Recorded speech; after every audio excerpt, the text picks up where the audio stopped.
नमस्कार। नारी शिक्षा वीडियो में आप सभी का स्वागत है। इस नारी शिक्षा के अधिकांश लेख कल्याण के विशेषांक नारी अंक से संकलित हैं, कुछ नए भी हैं। मेरा चैनल नया है, अतः इसे लाइक, शेयर और सब्सक्राइब कीजिए। जैसे गंगा में स्नान करने से शरीर पवित्र होता है, उसी प्रकार पतिव्रता का दर्शन करके संपूर्ण ग्रह पवित्र हो जाता है। सती स्त्री सहस्रों पुरुषों का उद्धार कर देती है। पतिव्रता का पति सब पातकों से मुक्त हो जाता है। सतियों के व्रत के प्रभाव से उनके पति को कर्म का भोग नहीं भोगना पड़ता।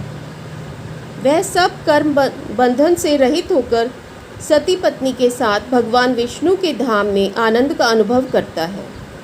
पृथ्वी पर जितने तीर्थ हैं, वे सब सती साध्वी स्त्री के चरणों में लौटते हैं। संपूर्ण देवताओं और मुनियों का जो तेज है, वह सब सती नारियों में स्वभावतः रहता है।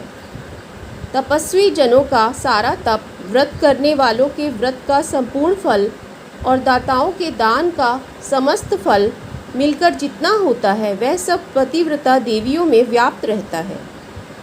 साक्षात भगवान नारायण, भगवान शिव, ब्रह्मा जी तथा संपूर्ण देवता और महर्षि भी पतिव्रताओं से सदा डरते रहते हैं।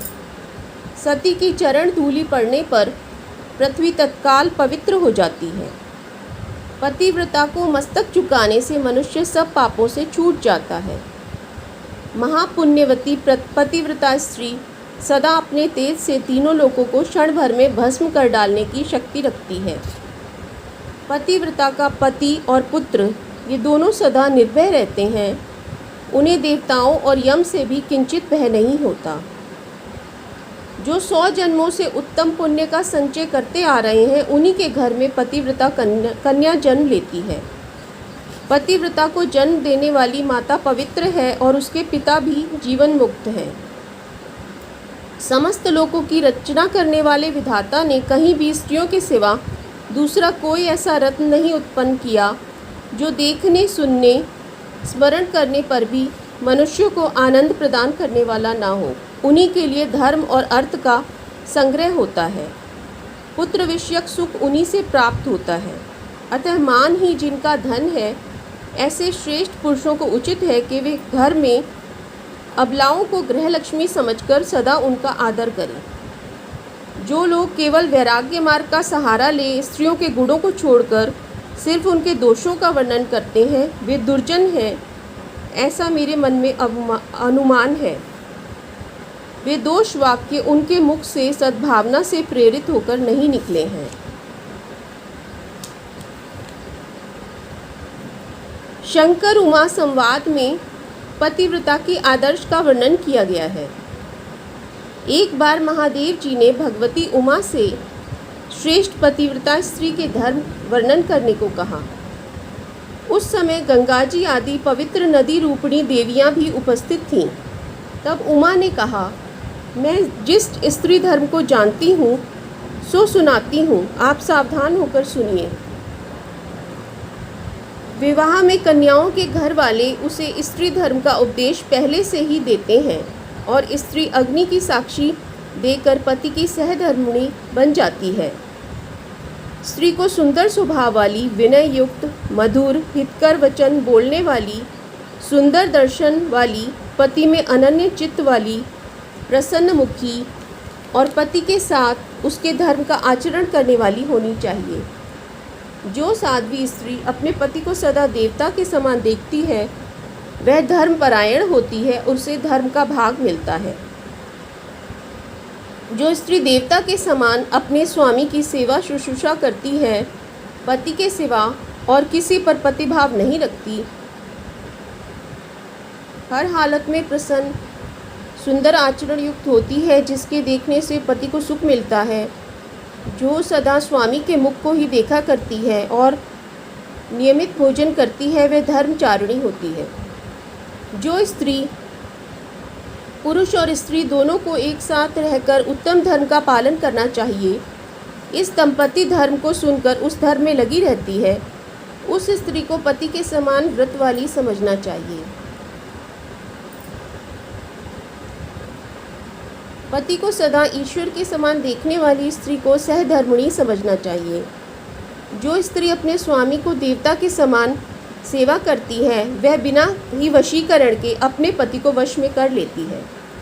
ऐसे प्रसन्न मन वाली, सुंदर पतिव्रत वाली, सुख दर्शना, पति में अनन्य चित्त वाली, हंसमुखी स्त्री को धर्मचारिणी समझना चाहिए। पति के कठोर वचन कहने या कड़ी दृष्टि से देखने पर भी जो स्त्री खूब प्रसन्नमुखी रहती है वही पतिव्रता है। जो स्त्री अपने पति के सिवा पुल्लिंगवाचक चंद्रमा, सूर्य और वृक्ष को भी नहीं देखना चाहती, उसी सुंदरी स्त्री को धर्मचारिणी समझना चाहिए। जो स्त्री अपने धनहीन, रोगी, दीन, रास्ते में थके हुए स्वामी को पुत्र के समान स्नेह के साथ सेवा करती है वही धर्मचारिणी है। जो स्त्री संयम से रहती है, चतुर है, पति से ही पुत्र उत्पन्न करती है, पति को प्यारी है, अपने पति को प्राणों के समान समझती है, वही स्त्री धर्मचारिणी है। जो स्त्री पति की सेवा प्रसन्न मन से करती है, बेगार या भार नहीं समझती, पति पर विश्वास रखती है, सदा विनयपूर्ण बर्ताव करती है, उसे धर्मचारिणी समझना चाहिए। जिस स्त्री को पति के लिए जैसी चाह है वैसी चाह किसी भी विषय, भोग, ऐश्वर्य या सुख के लिए नहीं होती, वह स्त्री धर्मचारिणी है।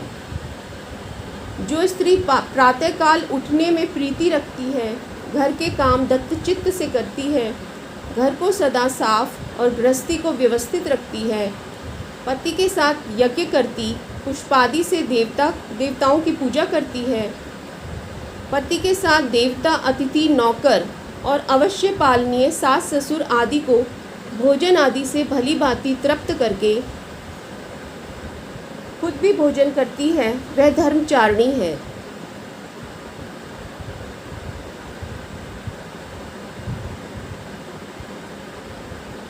जो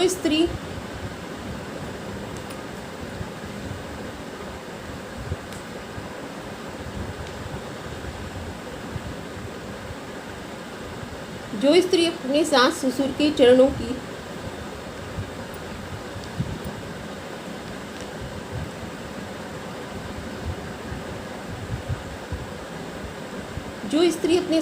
के चरणों की सदा सेवा करती है, नहर में माता पिता को सुख पहुंचाती है, वह तपोधना कही जाती है।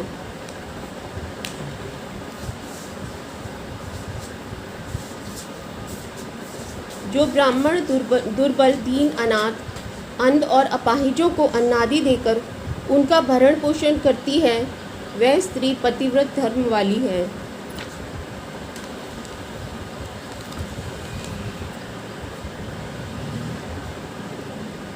जो स्त्री कठिन नियमों का पालन करती है, चित्त को वश में रखती है, ऐशो आराम में नहीं फंसती,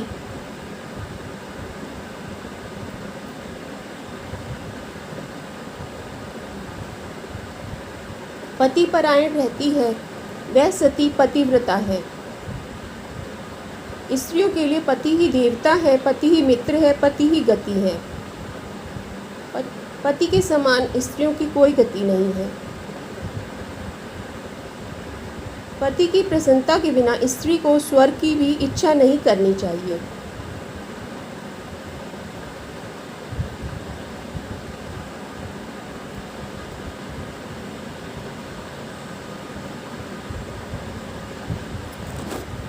पति दरिद्र हो, व्याधिग्रस्त हो, शाप से पीड़ित हो, चाहे जैसी भी दशा में हो, तब भी वह जो कुछ करने को कहे, स्त्री को निसंकोच होकर वह कार्य करना चाहिए। लक्ष्मी रुक्मिणी संवाद। एक दिन रुक्मिणी देवी श्री लक्ष्मी जी से मिलने वैकुंठ में गईं। परस्पर अनेक विषयों में चर्चा होने लगी। बातों ही बातों में रुक्मिणी जी ने पूछा, देवी तुम किन स्त्रियों के पास सदा रहती हो? तुम्हें कैसी स्त्रियां प्यारी हैं? किन उपायों से स्त्रियां तुम्हारी प्रीतिभाजन बन सकती हैं? लक्ष्मी जी हंसकर कहने लगीं, जिस स्त्री की अपने स्वामी में अचल भक्ति है वह मुझको सबसे ज़्यादा प्यारी है। मैं उसे पल भर भी अपने से अलग नहीं कर सकती। ऐसी स्त्रियों के पास रहने से मुझे हर्ष होता है। मैं उनके सत्संग की इच्छा करती हूँ और सदा उनके साथ रहती हूँ। और सब गुण होने पर भी जिस स्त्री की अपने पति में श्रद्धा नहीं है, मैं उसे धिक्कारती हूँ और अपने पास नहीं आने देती। जो स्त्री क्षमाशील है, यानी अपराध करने वालों को भी क्षमा कर देती है, उसके घर में मैं रहती हूँ। सदा सच बोलने वाली स्त्री मुझे विशेष प्यारी है। सरल स्वभाव की स्त्री ही मुझे पा सकती है। जो स्त्री छल कपट चालाकी से दूसरों को ठगती है, जो झूठ बोलती है, उसे मैं धिक्कारती हूँ और कभी दर्शन नहीं देती।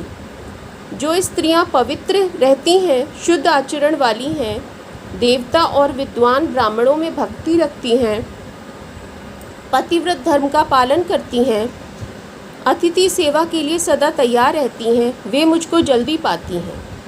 जो स्त्रियां इंद्रियों को जीत चुकी हैं, अपने पति को छोड़कर दूसरे पुरुष का मुंह देखना भी जिन्हें नहीं सुहाता, उनके घर से मैं कभी नहीं निकलती। ऐसी स्त्रियां मुझे अपने वश में कर लेती हैं। इसके बाद लक्ष्मी जी ने कहा, बहन रुक्मिणी, अब मैं उन स्त्रियों को बतलाती हूँ जिनसे मैं अप्रसन्न रहती हूँ और जिनको धिक्कारती हूँ। जो स्त्रियां सदा अपने पति के विरुद्ध काम करती हैं, पति को तरह तरह से सताती हैं, कड़वे वचन सुनाती हैं, ऐसी स्त्रियों पर मैं बहुत नाराज़ रहती हूँ, उनका कभी मुंह नहीं देखना चाहती।